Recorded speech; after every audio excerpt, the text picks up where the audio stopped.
Hi, I'm Tod Machover, and I'm happy to welcome you, and hopefully to welcome you back to our A Toronto Symphony project.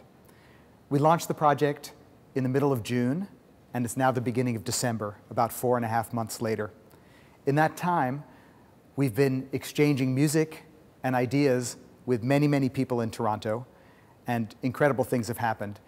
We've received many sounds from all over the city, all kinds of situations and places that people have recorded and sent to us. We've received little and big music compositions that have been written in all kinds of formats, reminding people of what's important to them about the sound of Toronto. We've done experiments together where I've sent chords and melodies out to you, and I've received variations back. And we've done live sessions in Toronto where we've taken material from the piece and modified it, shaped it, changed it so that it's something that we all like, and that's also material that will go in the piece. So I'm getting close to the time where I have to take this mass of material and decide how it all fits together to tell our story of the sound and the feeling of Toronto. But there's 1 month left, the month of December into early January, when you can still play a very important role in helping to shape some sections of the composition and some of the overall feel of the piece. So we're just launching now a brand new activity called Media Scores. This is a new interface for the computer. It was designed by my associate at the Media Lab, Peter Torpey, and it's different than anything we've used so far for a Toronto Symphony, and frankly, different from anything I know that's out there for people to use. The way Media Scores works is it takes some material that I've created, and it lets you change that material in a variety of different ways. It lets you change how it moves in time, when it repeats, when it goes back, the kind of shape that it traces as a story in music. And it also can change the accompaniment, the harmony, everything that goes with this original sound. So let me just give you a quick idea, and then you can go experiment with it yourself. So this is a line that actually shows the melody for the finale, the last section of a Toronto Symphony. The section is called Toronto Dances. It's kind of wild and jazzy, and it's the part where all the different aspects of Toronto, in my mind, come together. And here's a little bit of what this sounds like if the line is just shaped at an angle like this.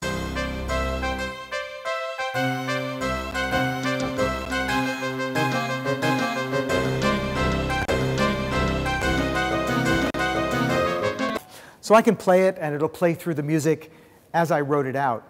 But all you have to do is change the way the line is shaped, and it'll bend that in all kinds of different ways. It'll let you make it longer, shorter, bounce back, repeat things, not repeat things. And you can do that by experimenting. So I'll just give you one quick example here.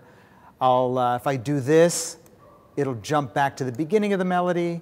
If I do this, it'll go to a place far away. It'll jump back again. If I do this and make a flat line, you'll see it'll repeat something as if, I like this, I like this, I like this. It'll keep going. So I'll just give you a quick idea of how just shaping the line changes that melody. Oop. I'll go back to the beginning, and we'll try that.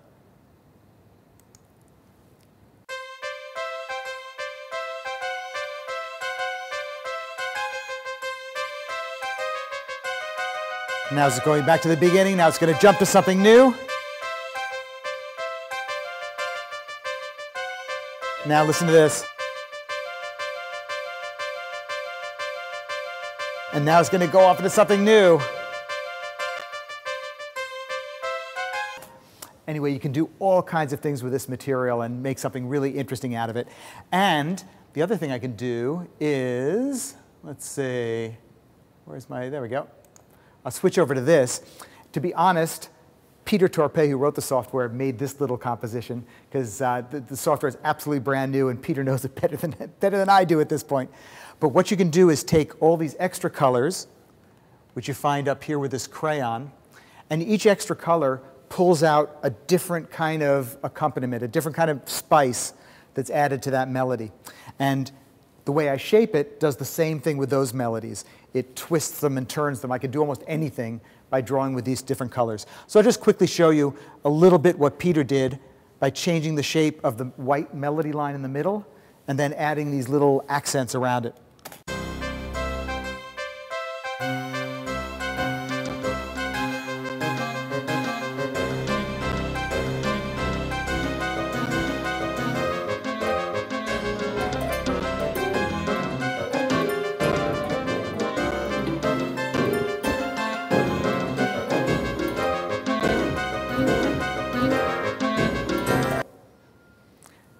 So together, we're going to use this Media Scores tool to shape several sections of the piece to make their final version, which then I'll transfer for the orchestra, for the Toronto Symphony.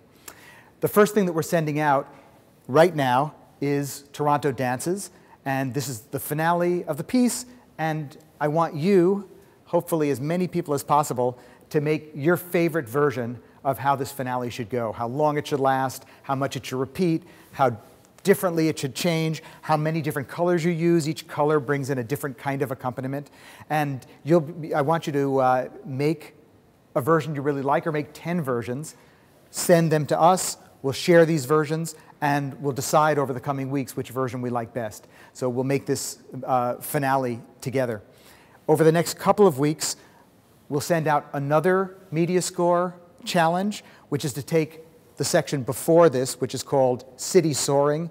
It's kind of like a vision of floating over the city of Toronto. Once we've explored many aspects of it separately, it's like flying over the city and having a bird's eye view of how the whole city fits together, a kind of almost like in a dream. So this one has a melody going all the way through, and you're going to have many, many ways to paint the accompaniment, the things that are added to give that melody meaning and definition.